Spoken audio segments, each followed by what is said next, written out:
When you're running 26.2 miles, you're putting your body through an immense amount of stress. And if you are trying to fuel that on carbohydrate or on fats, you're not allowing your glycogen to come back up. You're relying on your body being in ketosis, which ultimately means at some point you're going to have a hormonal imbalance. Something I would also advise. I'm not sure if you ever did this, but before a training cycle, if you're serious about competing, obviously you were to get into Boston, get your blood work done. See where your blood work is at. See where your iron levels are at. Make sure that your cortisol is okay. Your inflammatory markers are okay. If those are fine and you're not supplementing with carbs, what's going to happen is your body's going to start taking some of your sex hormones, testosterone, progesterone, and converting it to cortisol. So now cortisol goes up when you're exercising anyway. But if you're not fueling it with what it needs as an energy source, carbs, you're just adding fuel to the fire for a hormonal disaster. Welcome to Nutrition Without Compromise, a podcast brought to you by Orlo Nutrition. We believe that nutrition shouldn't be an either or, that you should never have to sacrifice your morals for your health or that of our home planet. Join natural products veteran Corinna Bellizzi and experts from around the globe as they discuss healthy solutions that are better for you and better for the planet.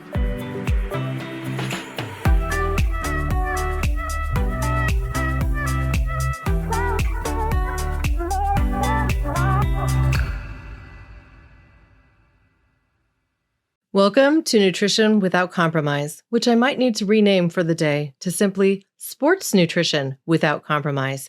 I'm your host, Corinna Bellizzi, and I'm joined by Nikki Boyd today to talk about the world of sports nutrition and everything that you need to support your health as you're going through massive training ventures.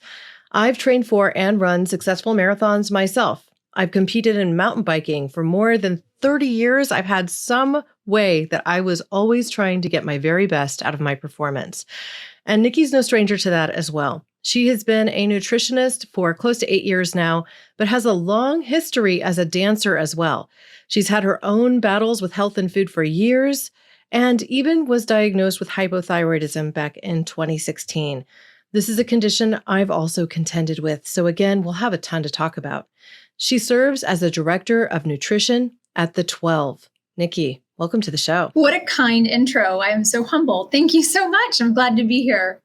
Well, I want to first start off by talking about your history as a dancer, because I think this will lay into a lot of what we discussed today, your relationship to food, how you really ultimately figured out what was going to work best to help your body sing and perform its best, and then also what we're going to do in the space of training for marathons and getting the right nutrition to support that journey every step of the way. That is an awesome place to start. So it's been quite a journey. I was dancing since I was 3, but I really didn't get into that body image issue until I was probably 14 or 15. And then, things start to change physically and you start to mature and you start to hit puberty. And at that time, I was very into ballet. I was actually training with the Pennsylvania Ballet. And I would say then I started noticing this stigma about food being the enemy. So you would see girls as young as 14 and 15 with, hardly anything on our plate. And let's keep in mind that, at that age, you're training for 6 to 8 hours a day. And when you're that young, you can get away with a lot. But what's really difficult is that mindset that food isn't needed as fuel really continued with me up until well past college, I would say. College was a big point because that was when the time I actually started dancing professionally. I actually danced with the Lakers. An amazing experience, but there was a lot. I want to say body image, and looking back, rightfully so. I mean, you were in front of everybody. Our director definitely had expectations placed on her that she had to give down to us.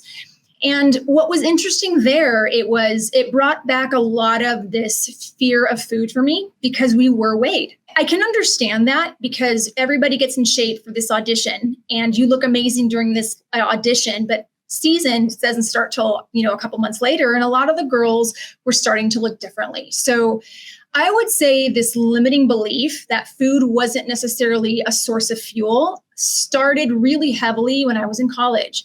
And I went from being very mindful of not eating a lot to actually trying to work off every calorie I put in my body. And that's exhausting, just for the record. So it wasn't until, very long story short, I'd say got married and went through fertility treatments where I realized that these years of this lack of nutrients was actually affecting my cycle.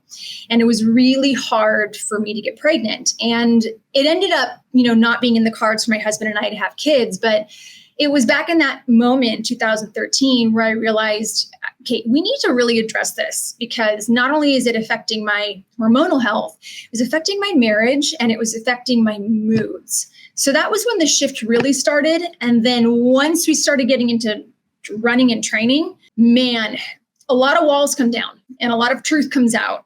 And so I guess that's kind of where it all began. So I want to talk to you a bit about this experience of moving from, let's say, your experience and being a nutritionist over the last 8 years to now personally training for your first marathon. Because I went through this myself. I had what I thought was the perfect supplement regime. I felt like I had the best nutrition. And then I started training for marathons. And when I hit about the 8 or 10 mile mark, what's the term? I bonked heavy. Yeah, that is absolutely the term. So yeah. I would love to know your perspective and how you've adapted your nutrition to your current training. Where are you in your training? When's your first race day? Let's get into the whole story. So this actually is perfect timing. I've actually ran a marathon last February. So that was my first one. And I have to say that training cycle has been very, very different than this training cycle. So I preface that because when you're trying to run a marathon for the first time, honestly, you're just like, can I get through 26.2 miles? Can I actually run that far? I noticed a lot. It was very different that first cycle. I knew I needed to fuel more. You're right. If I didn't start fueling during my runs, which was really, really challenging, then it hits you like a train of bricks. And the term bonk, for those of you that don't really know, it's like you're running for 1 second and then you feel fine. And it's literally like that. All of a sudden, the energy is gone. You want to stop. There's no motivation. And it's really, really hard to come back from that. And that is a pure sign that you have not fueled properly. You are completely depleted of your glycogen. And coming back from that is really hard to do. So the first time around, I have to say a lot of it was just a lot of trial and error. I did not nearly fuel as much going into my long runs that I should have. The reason why I think it's interesting this time around, so my second marathon of the season is the Long Beach Marathon, which is about 7 weeks away in October. And this time it's a little different. This time I'm actually, shooting for a specific time. And that means racing 26.2 miles, not just getting through 26.2. So what I noticed, and this actually is perfect timing, is July, I came back full force from an injury. So June, I had plantar fasciitis. I was out of running for 3 months. June was just, let's see if she can still run. And July, the speed training started to pick up. And here's the thing about the body. If you're running at a lower intensity, you can get away with a lot. Meaning if you're running where your heart rate's a little bit lower, 10 miles per hour, let's say, or 10-minute mile, your fuel storages will last longer. But the faster you run, you are depleting so fast. And what I realized was my nutrition that worked last training cycle is no longer working this cycle because I'm running faster and I'm noticing that 30 minutes into these runs, I'm done. And I that means I have to fuel. I have to do something. So I would say the entire month of July between me and you was a big trial and error and a massive fail because I went from, I don't think I need this many carbs, I didn't before, to realizing mid-run, you do, you're not performing the way you should. And I wasn't recovering the way I should. I was exhausted. I just felt like I couldn't, like the speed that I knew was there was not happening. And there comes this point where you have to make a decision. Either I'm going to change the way I eat and let go of some preconceived notions, or I'm just going to continue to perform subpar. And that is not in my DNA. So I started doing a lot of research on endurance, I'd say competitive racing. And I realized a couple of things. Number one, your body can hold a lot more glycogen than you think. So I was maybe eating 180 grams of carbs a day. I'm well over 300 right now, well over 300. And on days before a long run, it's sometimes 350. That morning, I used to maybe fuel with like just a bagel, which is 50 grams of carbs. I'm doing 2 now and fueling every 30 minutes. And it is night and day, which is kind of hard because we're in this society where we're like, I don't want to eat so many carbs. Carbs are bad. But for marathon training and for endurance training, and if you're trying to hit a time, you need to avoid that bonk altogether, which means always making sure that your glycogen is completely filled before you feel like trash, right?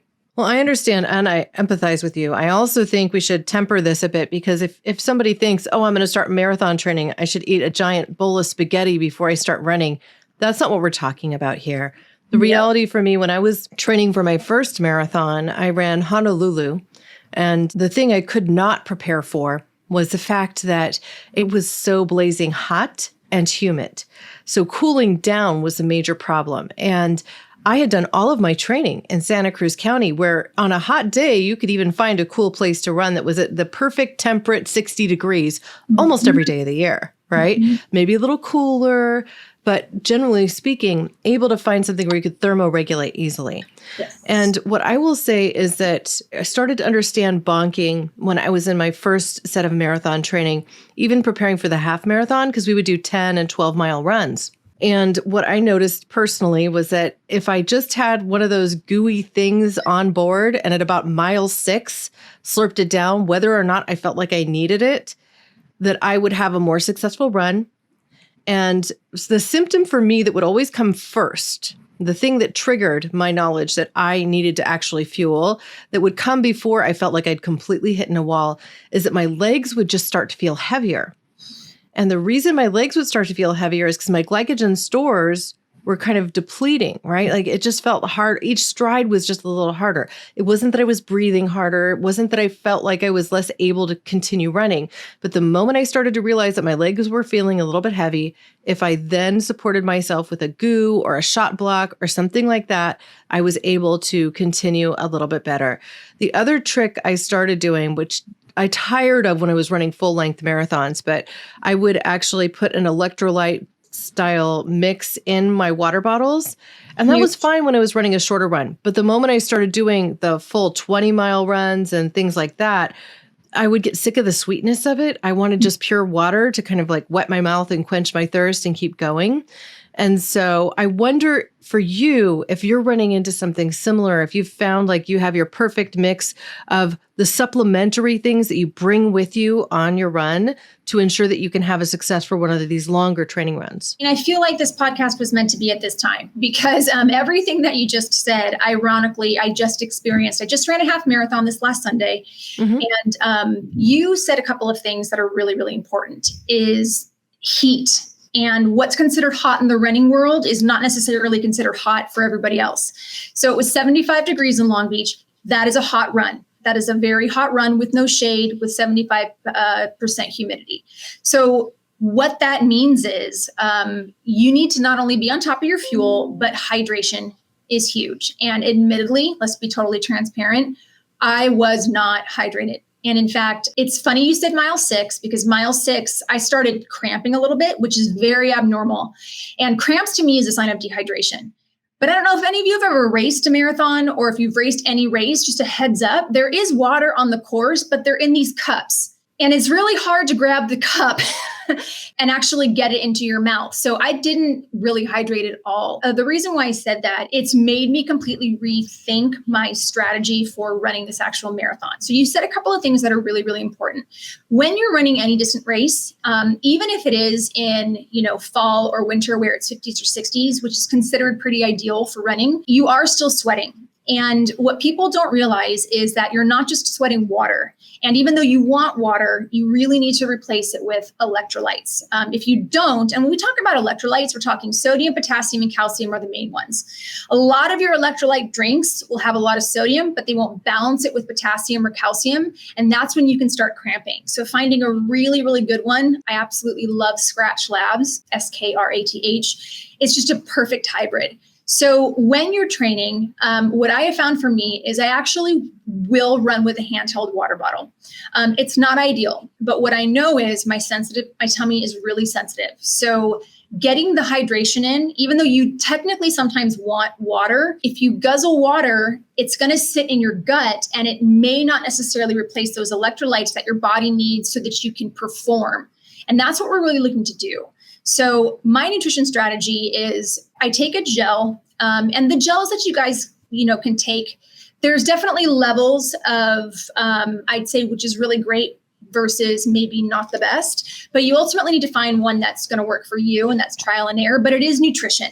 And you want to take one every 30 to 45 minutes, like you said, whether you feel like you need it or not. And what that also means is that you're probably going to have to take some time to train your gut. And this is something that I didn't know was possible, but it is, meaning if you've never run and fueled while you're running, you can't expect all of a sudden to be taking in gels and water and not feel some stomach discomfort. That's why these marathon training cycles are like 16, 20 weeks. You could probably run the distance before then, but you've got to figure out what works for your system. So personally for me, I'm taking a water bottle. It does have an electrolyte drink in it. When that runs out, if I'm out running a long run, I'll just refill it with regular water. Or luckily on the beach path where I'm at, there's actually water stations. If it were a race, I would then resort to using what's on the actual course. But fueling every 30 minutes, and that doesn't necessarily mean guzzling down a gel. Your body starts getting into the mode of digesting, even if you have some of it in your mouth. So a lot of times my husband makes fun of me. I'll have a gel in my hand and squeeze half of it into my mouth and just kind of let it sit there and eventually swallow it. And if you take the time to do that, like you said, you're still getting your nutrition in, and the likelihood of you feeling that fatigue drastically drops. Another thing I want to talk about is race day, because I know you're coming up to that moment. Oh, just got anxiety. I've run 5 half marathons and 3 full marathons, including the Boston Marathon. And so, that one was probably the most nerve-wracking, considering I had trained so hard for it. I also was recovering from a plantar fasciitis issue. It was mostly resolved, but I was taking an anti-inflammatory at the beginning of the race just to make sure. And ultimately, there can be quite a few nerves that crop up. And when you have that kind of nervous belly and you're trying to fuel, it can create a bit of a disaster. And I will say that having had to stop at one pit stop for the use of a porta potty on the race at about the 26th mile when I was running the Boston Marathon, it's not always the prettiest sight for that reason. So I'm just going to leave that to people's imagination. Okay. If there's runners out there, all of you know exactly what that feels like. Yeah, thankfully it was just I had to pee because I had hydrated so well throughout the race. I just couldn't hold it anymore. Mm-hmm. But there are issues where people, get upset tummies to the point of having the other kind of issue come out. And it's not always pretty. And I even saw some issues on the race itself where people were obviously... That is common, especially with Boston, like a marathon like Boston. No one wants to stop. And I'm right there with you. That's about all I can talk about without trying to be too crude. Everybody's trying to get their personal record. Let's just put it that way. Yes. And so let's talk about those jitters before, how it can affect your stomach, and what you might do to help ensure your success. Then I'll share my story. First of all, I didn't know that you ran the Boston Marathon. So that's amazing. That is so exciting. I'm running my first one in April. So I actually may be asking you about those Newton Hills, see how that goes on. But so there's 2 schools of thought when it comes to race day. I'll be very honest with you. I get very nervous the week before race day. So God bless my husband. He can sense my anxiety. It's pretty intense and it's very much self-imposed, but let's be honest, guys, sometimes you just get nervous.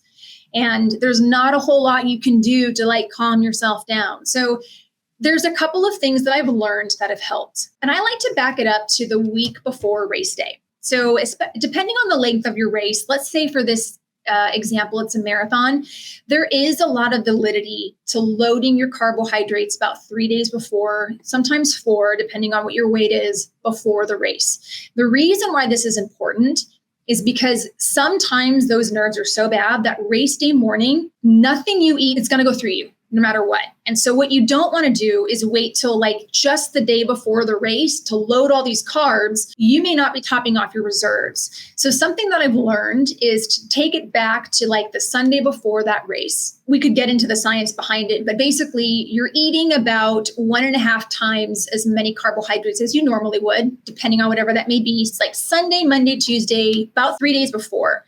And then about Thursday, Friday, Saturday, you're basically doubling your carbohydrate intake. So for example, I'm just going to use myself. That would be around 400 grams of carbs. Now, don't freak out because there's a lot of carbohydrate drinks out there that like easily help you get some carbs in. And your stomach, if you have issues, you still have 3 days to kind of allow the stomach to settle a little bit. The reason why you want to do this is because what if you do wake up race day, happened to me, and you try to eat and you physically are so nervous that you can't get something down in your system. You don't want that last meal to be like your be all end all. You want to still have reserves in the tank just in case that meal doesn't work. So preloading your carbs is huge. And then stick to very, very bland foods. This is not the time to get sexy with spices. This is not the time to get creative. You really need to stick with I would say if you have a sensitive stomach, 1 or 2 carbs. So like a rice or a whole grain pasta. This is one of those cases where starches are really great. If you have a sensitive stomach, you actually want to avoid something like a sweet potato or vegetables because that's got more fiber in it. And then on race morning, do the best you can. And if you can't get all those carbohydrates in, allow yourself to at least still, drink some electrolytes and get up early. This is the biggest thing that I have learned. If you're a race, get up about 3 hours before you race. And you kind of got to switch off your mind and go, you know what? I need some serious time to digest. So if my race is at 7, I'm up at 4, sometimes 3:45 and trying to get my breakfast in. This gives me a couple of hours if anything needs to exit my system before I actually get to the starting line. So hope that helps. Preload and get up early. So we've spent a bit of time talking about carbohydrates. And before we transition to other topics, because of course you can't just survive on carbs, the reason we're talking about it so much is because your sugar store needs go up drastically when you're training for distance athletics. But I wanted to share with you a couple of tidbits about race day at Boston, because I think my learnings from that will be applicative to everybody listening. First of all, they take care of your early arrival because they take you from the downtown area where it ends, and that bus leaves at a specific time, and you're being dropped off 26.2 miles away at the start line a couple hours before the race starts. So that part you don't have to worry about. You have to get up early, period. Good to know. Good to know. Secondarily, there's a couple things that I was taught as I was first beginning my training with Team in Training. First, it was that as soon as you get to the start line, get in line for the bathroom. After you get done going to the bathroom, maybe wait a half hour, get back in line to that bathroom. Over and over again, because many people will suffer from just a little bit of a nervous bladder where it just feels like you got to pee a little bit. Mm-hmm. And it's best to do all of that evacuation as much as possible while you're continuing to hydrate at the start line. The other thing is to take small sips of water continually throughout your race, as opposed to just when you're thirsty. Great and point. That will really support your success.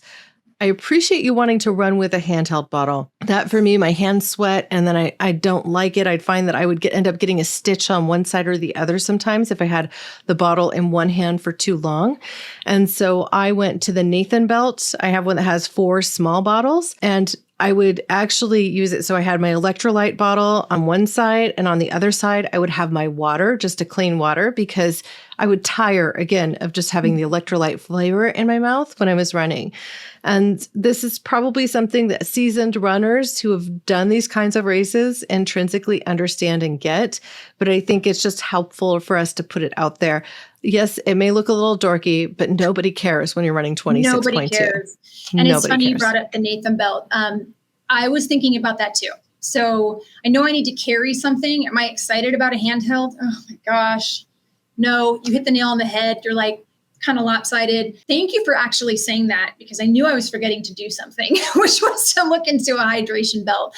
And you know what? You brought up a really good point. Boston, just for those of you guys that don't know, there's a big difference between just running a local marathon or a major marathon. Mm-hmm. Boston is a major. Boston is probably the biggest major. And there are athletes from all over the world, which is why you have to get there so early. So what you said makes so much sense, just about getting in line and going to the bathroom and having to wait and get there so early. Oh, I'm already getting anxiety just thinking about it, in a good way. But it's very exciting. The other thing I will advise you, it starts out as a downhill marathon. I've heard. And the mistake many people make is they go too fast in the beginning, and you basically beat your quads to hell. Yes. So because you're going too fast in the beginning and you're running downhill, you have to keep in mind, you have to be able to make it up that hill later, right? Like, because it's going back up and the hills are slow grades. If you've done a ton of hill training the way I have here in Santa Cruz County, it was a breeze. I was like, what are people going on about? Like, this is nothing. This hill is like, it's a baby hill. Like, it doesn't even go for that long. But it's not that punishing. You hit the nail on the head. I had 4 friends run Boston this year, and all of them did the same thing. They went out super fast, felt great, didn't realize that their quads were being smashed running downhill. 6 mile 16 comes around, you start heading up, Heartbreak Hill, and they're like, I'm done. It wasn't that the hill was that bad. It's just, you're going too fast, starting too fast. I'm so glad you said that. And the excitement of it, because people always go faster in the beginning than they intend to. So the thing that you're working to do in your training, if you can at all, one of the keys to success for those super long distance runs is to consider you want your first half and your second half to be almost the same time.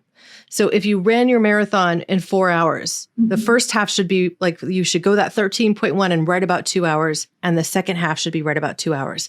If you find that you're going out too fast and your first half is way faster than your second half, you're burning out by that second half. Amen. And yeah. So it's really a key to success is to pace yourself, especially in the beginning.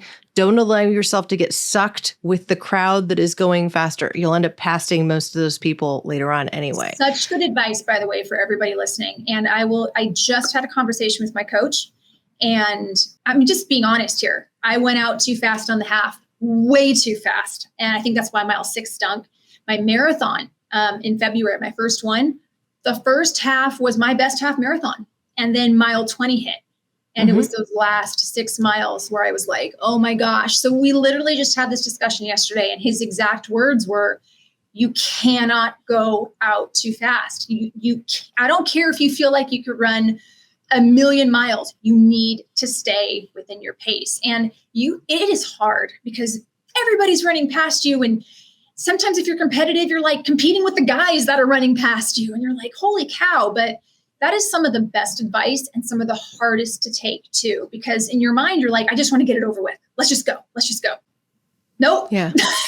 No.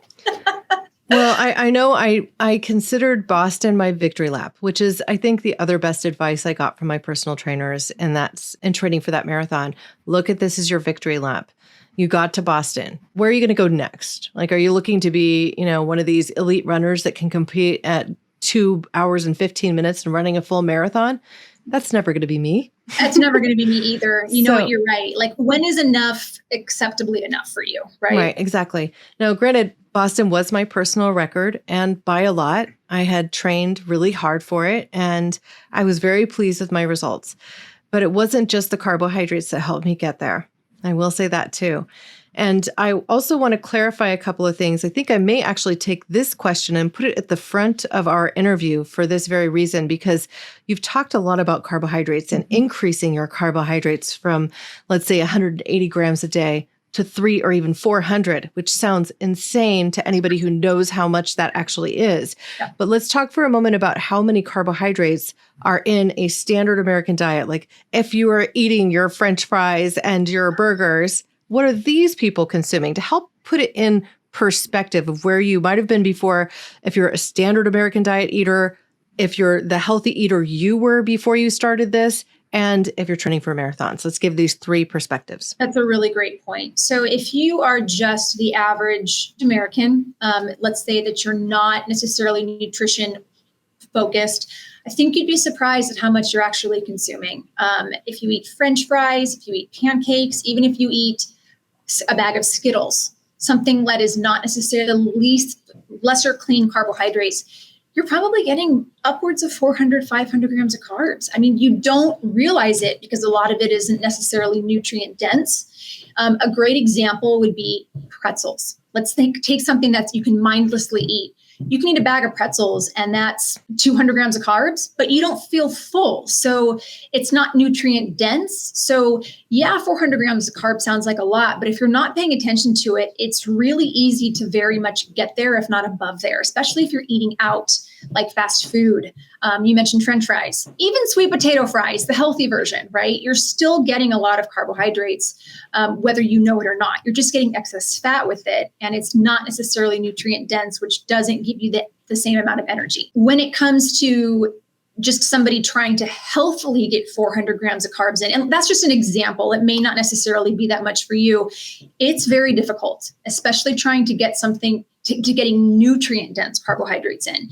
It's almost impossible to sit down over the course of 4 or 5 meals throughout the day and eat enough carb. Like that's like 2 cups of rice twice a day, or maybe some bagels, some graham crackers. That's a lot. And you've also got to remember, you got to get protein in there. Your muscles can't recover with that. So that's where a lot of mindful carbohydrate eating would come in, which is, okay, my dinner, for example, I'm going to have X amount of carbohydrates. Like tonight, I know I'll have 90 grams of carbs in the form of rice because I got to get up and train the next morning. And you work backwards. And that's where carbohydrate drinks come in, like a Carbolin, or like something that is an electrolyte drink that may have 20 or 40 grams of carbs in. So you're able to get it in a more clean manner, but it's more focused. Your pre-training, like when you were just, healthy eating for your standard physical fitness, and then the marathon training. Yeah. Pre-training is like pre-marathon training. Like the marathon training is over, we're done.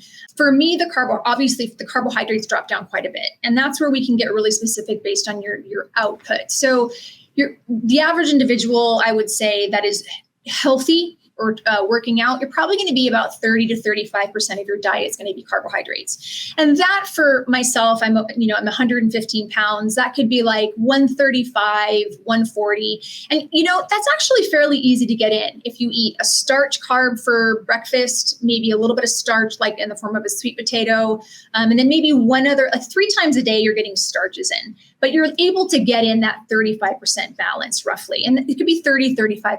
But when you're going into training mode, 80% of your, roughly 80% of your diet is carbohydrates, maybe 75, 20% is going to be protein, because we can't forget about that. That's super important. And you're just really not relying as much on that fat because you're so carbohydrate heavy. Right. Well, I think that makes perfect sense. Now, you and I offline and in earlier conversations have talked about our problems with the keto diet. And I think that that this makes sense to cover now, because this is almost like the anti-keto diet. There are several reasons that keto doesn't work for most people, and definitely over the long term. And what you will find if you are on the super keto diet is that if you're on it for a long time, you plateau, because your body actually needs carbohydrates for your muscles to function. And without getting the correct balance of carbohydrates, your body just starts to hold on, just like it would in any extreme diet. But you most definitely cannot train for a marathon on keto successfully. It's so ironic you bring this up. So you always hear these, you can't. Guys, let's just be honest. Like, your body is designed to run on carbohydrates. And both you and I know, when you have something like hypothyroidism, you've got to be very mindful of how many carbohydrates you can have. If you restrict carbohydrates, you're actually putting stress on your body, which in my case, I have antibodies on my thyroid that can increase the inflammatory response. We don't want that. This is about long-term health too. Mm-hmm. But there are those very few individuals that claim they can do endurance training on a keto diet. And I would argue maybe for one race, but long-term, that is a recipe for disaster. Just like take away the energy aspect of it. You're putting your body through an immense amount of stress when you're training. When you're running 26.2 miles, you're putting your body through an immense amount of stress. And if you are trying to fuel that on carbohydrate or on fats, you're not allowing your glycogen to come back up. You're relying on your body being in ketosis, which ultimately means at some point you're going to have a hormonal imbalance. What that looks like is, and something I would also advise, I'm not sure if you ever did this, but before a training cycle, if you're serious about competing, obviously you were to get into Boston, get your blood work done. See where your blood work is at. See where your iron levels are at. Make sure that your cortisol is okay. Your inflammatory markers are okay. If those are fine and you're not supplementing with carbs, what's going to happen is your body's going to start taking some of your sex hormones, testosterone, progesterone, and converting it to cortisol. So now cortisol goes up when you're exercising anyway, but if you're not fueling it with what it needs as an energy source, carbs, you're just adding fuel to the fire for a hormonal disaster. And coming from experience, Corinna, I'm sure you can agree, when your hormones are off, forget about performing well. Your quality of life just goes down the hill, and it's terrifying. For me, it was terrifying. So I understand, the keto diet came about. It wasn't ever meant to be a weight loss diet. I think we discussed this before. It was meant for people that had type 2 diabetes, arguably Alzheimer's, where carbs were fueling the disease, and we wanted to actually eliminate them so that we could slow the onset of Alzheimer's or get diabetes under control. It was never meant to be a long-standing weight loss diet.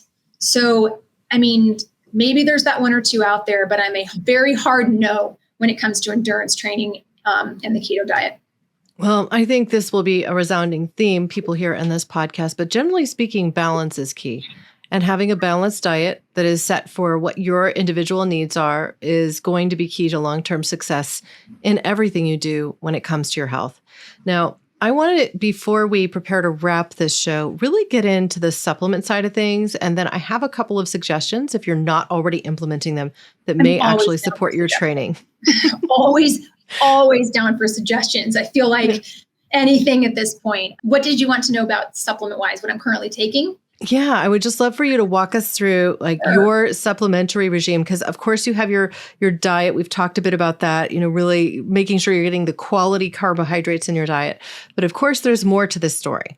So what are you taking on the daily at this point as you're preparing to run that 26.2 in a few weeks? I'm so glad you brought this up. So I do want to say that I did recently get my blood work done. And I got it done in July because I was noticing I was very fatigued. I actually found out my iron is a little bit low. And as you know, that can be an issue. So at the moment, and it's common in runners, very common in runners. You know what? Let's also address that. The more vigorous you train, you're probably going to deplete your iron. So right. That's exactly right. Because you break up your muscles. Just get your blood checked. Because I've been taking an iron supplement for years now, but even if it's just a little bit low. So iron is a big one for me. I'm doubling up on that 5 days a week. Okay, here's the list. A solid multivitamin. There's no way, even with all that you're getting, all the food you're getting every single vitamin and mineral through food, just because so much of it is based on certain types of carbs. So take a really great multi. As you and I are both fans of, I take a very high dose of omega-3s. That is a non-negotiable. If I forget all my supplements, there's two I take, iron and omega-3. I like to personally break my dose up. I'll actually take part of it in the morning and part of it before I go to bed, just so that there's some omegas in my system to help me actually repair. I take CoQ10.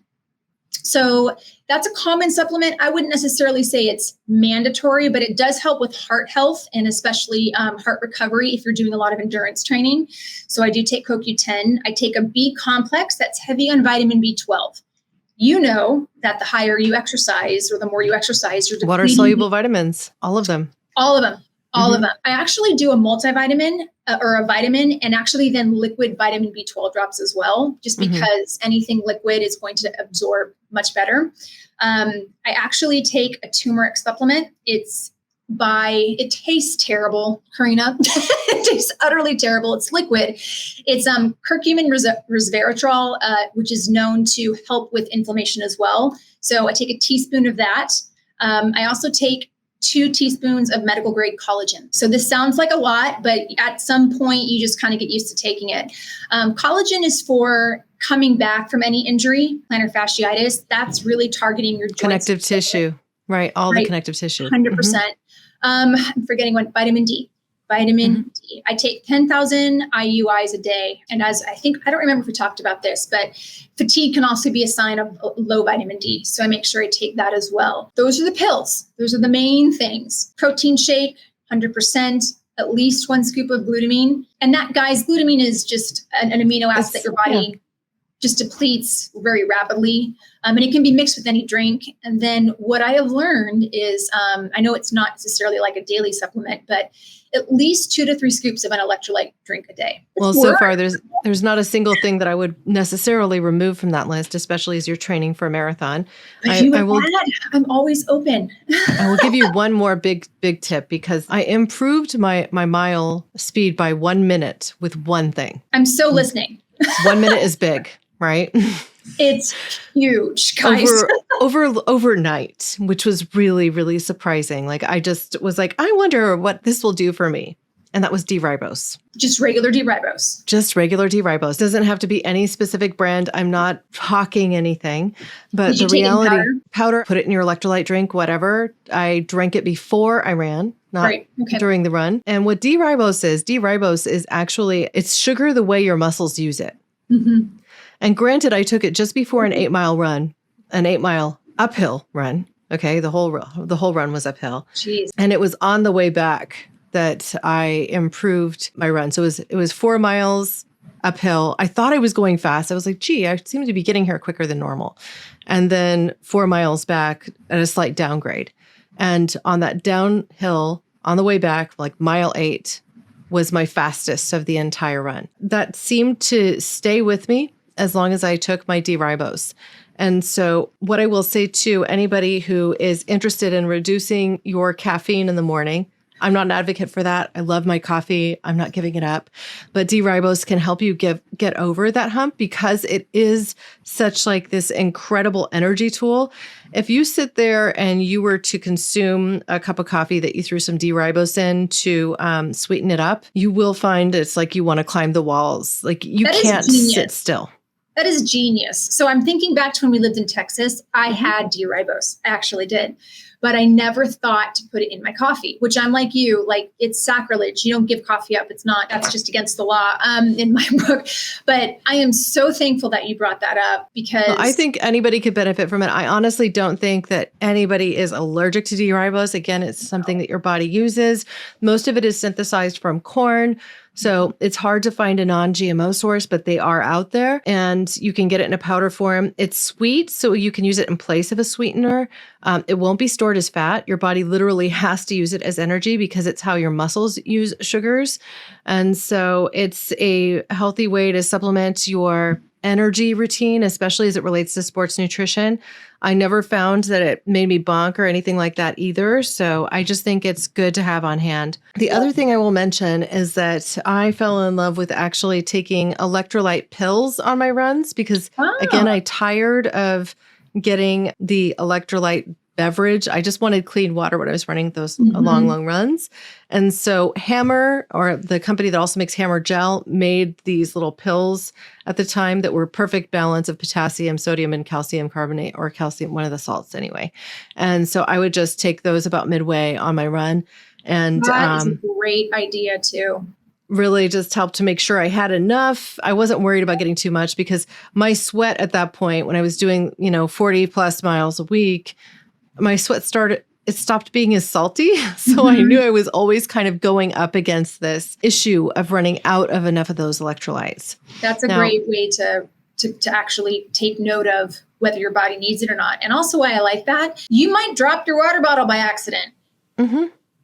What happens then? So if you have something like that, you're reminding me, I do have electrolyte pills, but I wrote down Hammer. That's just something great because you can fit that in your sports bra. You can fit that anywhere. Like, that is just easy. Somebody like me would drop my water bottle and be like, I'm not going back to get that. And then you're screwed. So. Well, if you're trying to get your personal record and you've been highly competitive, I totally get it.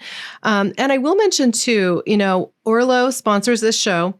We have an omega-3 from algae, totally carbon negative, able to sequester carbon, provide this amazing omega to you. It's in the polar lipid form. Polar lipids are better absorbed into your system than any other kind of fat. They cross the blood-brain barrier. If you have an issue with your bile or anything like that, you're going to absorb them. Many people have digestive distress when they take omegas from fish. Like they'll actually find themselves running to the bathroom. That doesn't happen with this product. And so for anyone listening, if you want to try out Orlo Nutrition's omegas, you can use the coupon code NWC10 at checkout and get an extra 10% off your order. I'm going to send some to Nikki so that she can try them for her marathoning venture. I'm sure you're going to love them, Nikki. I am so thankful that you're doing that. Love this. Thank you so much. Thank you. That does happen, by the way, what she said. My husband is one of them. Like literally, I worked for a fish oil company for 9 years, right? And we never produced a product that he could take without running to the bathroom. And As we already talked about, that's not what you want on race day. But we don't, right? Like the things it's that true. you should talk about. Yeah. And then you know why that's important is you're not getting the benefits of the actual omega. And it really is, as we've talked about before, in my opinion, like just a super supplement. It is a non-negotiable to me. So thank you so much. I'm so excited. Oh, good. Now, I also forgot to mention earlier my race day breakfast. Tell me. My race day breakfast was always just oatmeal. That's genius. I know it's simple, but the reality is it was something I could get down quickly, even if I had a little bit of that nervous tummy.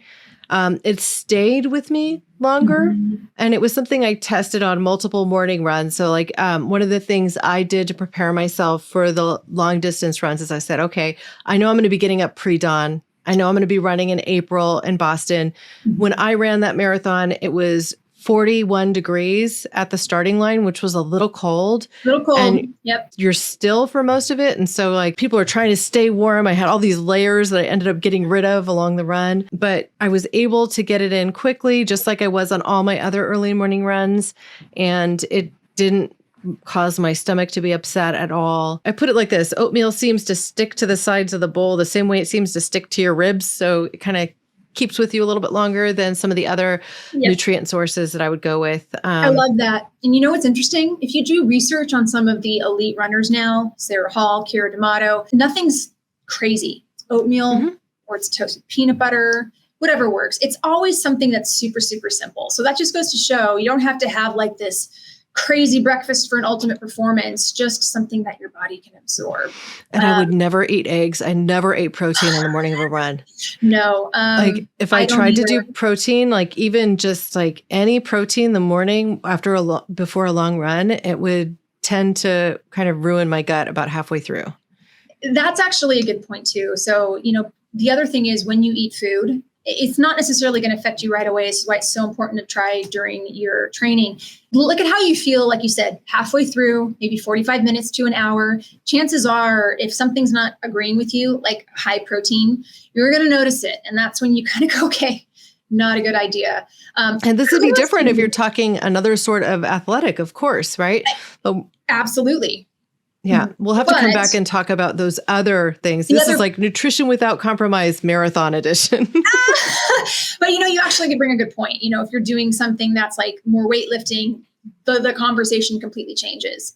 But I have to give you kudos because I can't guarantee that I would have stopped to pee. I have to be honest with you. I don't know if I would have. So I think it's amazing that you did.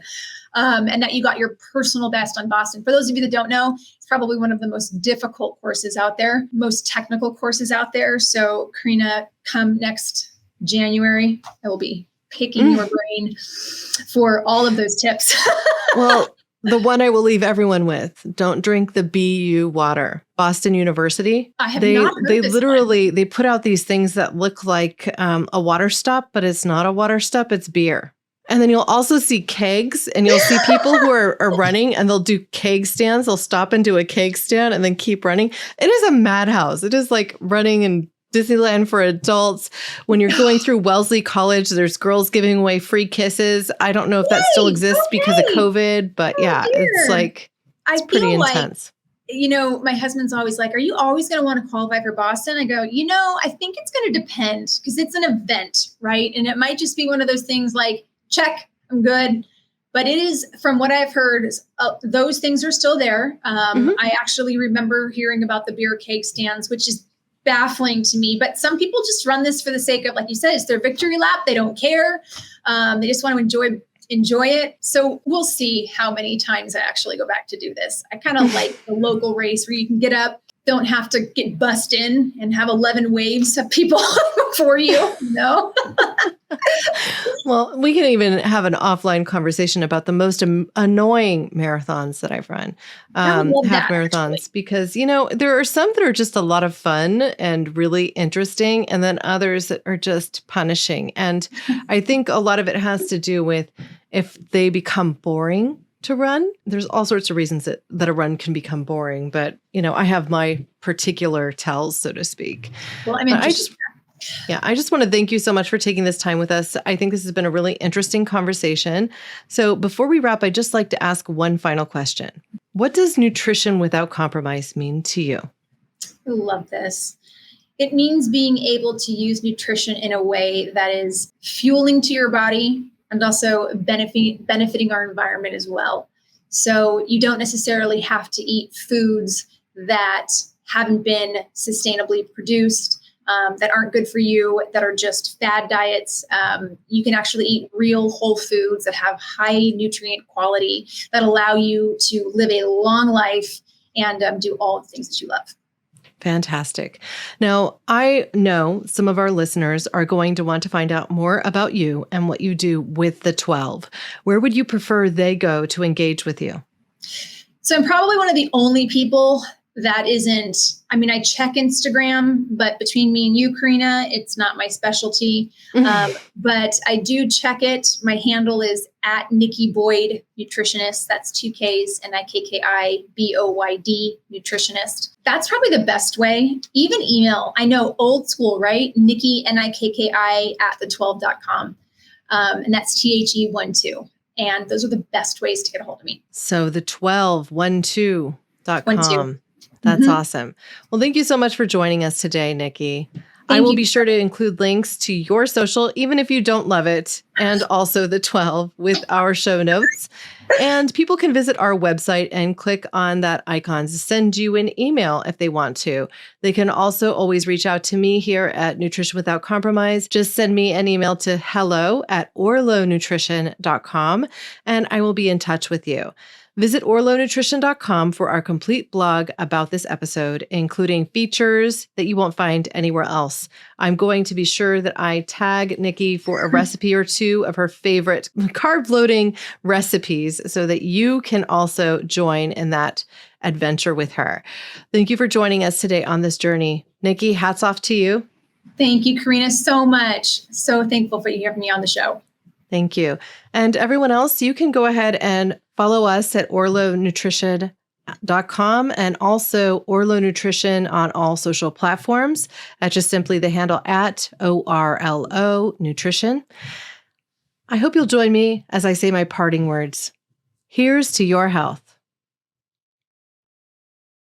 Thanks for listening to Nutrition Without Compromise. To make sure you never miss an episode, subscribe, rate, and review wherever you listen to podcasts. If you'd like to learn more, visit orlonutrition.com and join our mailing list. You'll gain access to complete show notes, features, and informative blogs, because nutrition shouldn't be an either-or.